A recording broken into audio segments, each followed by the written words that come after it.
अस्सलाम वालेकुम नाजरीन, मैं हूं मोहम्मद अब्दुल हकीम। 7H न्यूज में आपका इस्तकबाल है। जियागुड़ा गौतम मॉडल स्कूल में संक्रांति सेलिब्रेट किया गया है। आइए देखते हैं राहुल की ये रिपोर्ट। जियागुड़ा ब्रांच की तरफ से मकर संक्रांति की शुभकामनाएं।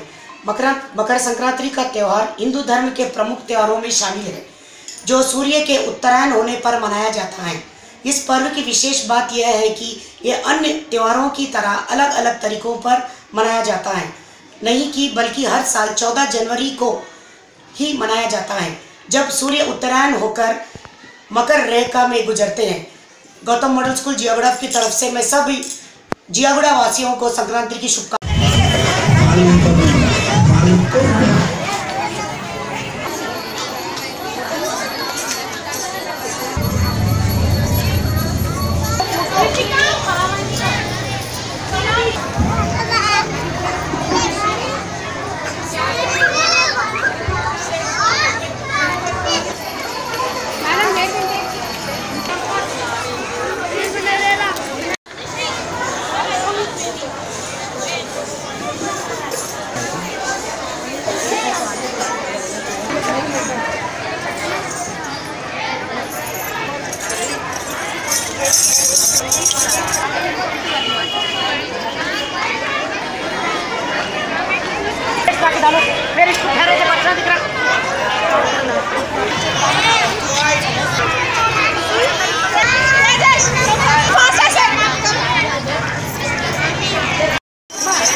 Ghazi kidney centre and multi speciality hospital, गुर्दे और बवासीर के इलाज का 40 साल मशहूर हॉस्पिटल, जहां हजारों पेशेंट्स क्योर हो चुके हैं। Doctor Husaini international national award winner और दूसरे डॉक्टर्स और लेडी डॉक्टर्स की जेर खिदमत गुर्दे के तमाम अमराज का मुकम्मल ट्रीटमेंट किया जा रहा है। गुर्दे फेल हो चुके हों, डायलिसिस करवा रहे हों, याद रखिए डायलिसिस कोई इलाज नहीं, इससे 1% भी गुर्दे रिकवर नहीं होते। हाँ, डायलिसिस टेम्पररी रिलीफ दे सकता है, लेकिन हमारे ट्रीटमेंट से गुर्दे फिर से फंक्शन में आ सकते हैं। गुर्दे श्रिंक हो गए हों या सिस्ट हो, गुर्दे की पथरी हो, कैसी भी गुर्दे की तकलीफ हो, या पाइल्स यानी बवासीर, चाहे ब्लीडिंग हो या कोम, बगैर ऑपरेशन मुकम्मल क्योर ट्रीटमेंट का एक ही centre, Ghazi kidney centre, DLRL main road, opposite Vikas high school, Chandrayan Gutta, Hyderabad. Cell 9966930824 या 9391326261।